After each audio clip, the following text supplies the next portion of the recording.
take you back to a meeting room. There's a dozen people around the table and somebody raises a project issue. And people start talking and sharing ideas, and I have ideas too. I start shaping them in my head. And then I hesitate. What if it's not good enough? What if I get a question I cannot answer? What if I cannot explain it right? And so I reformulate my ideas. I add more details. I anticipate any potential yes buts. And as I'm doing that, someone else says exactly what I had in mind. And people start nodding, yes, yes, such a great idea. And I sit there frustrated. Why hadn't I said something?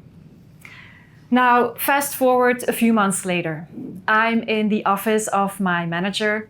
It's the time of the yearly performance reviews. At one point, she says, "You have such amazing ideas, such sharp thinking. I notice it every time we talk one-on-one. Yet in meetings, you are invisible." I look at her, indignant. How could she say something like that?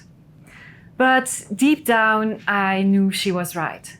Yes, I was active. Yes, I was engaged. Yes, I had all these ideas, but it all happened inside my head.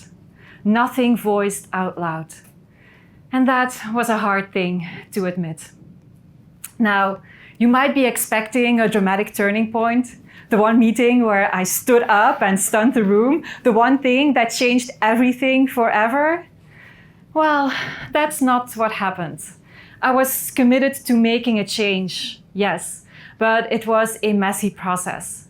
Lots of small steps, lots of ups and downs, like me not saying something despite my best intentions to say something, or me saying something and instantly shutting down. Yet slowly something started shifting. I started plotting my worries, doubts, and fears on a scale of 1 to 10.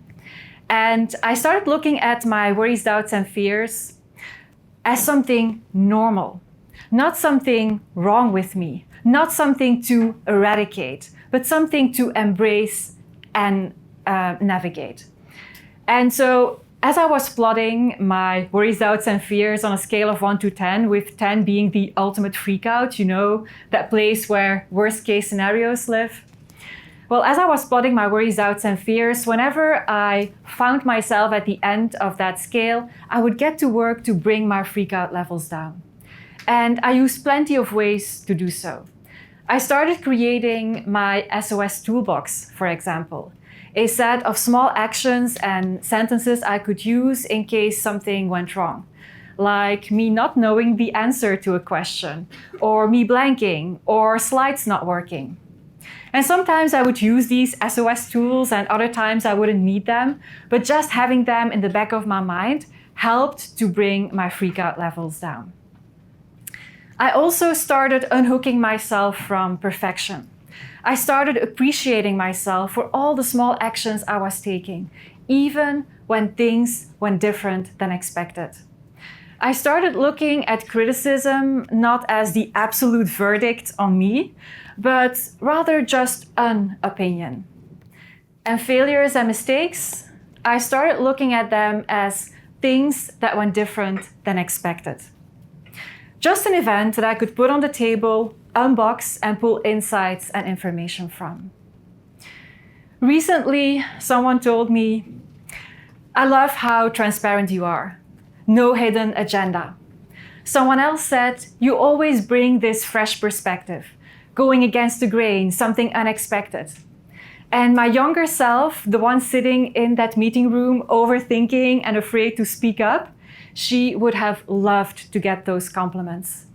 Yet she would also have seen them as impossible to reach.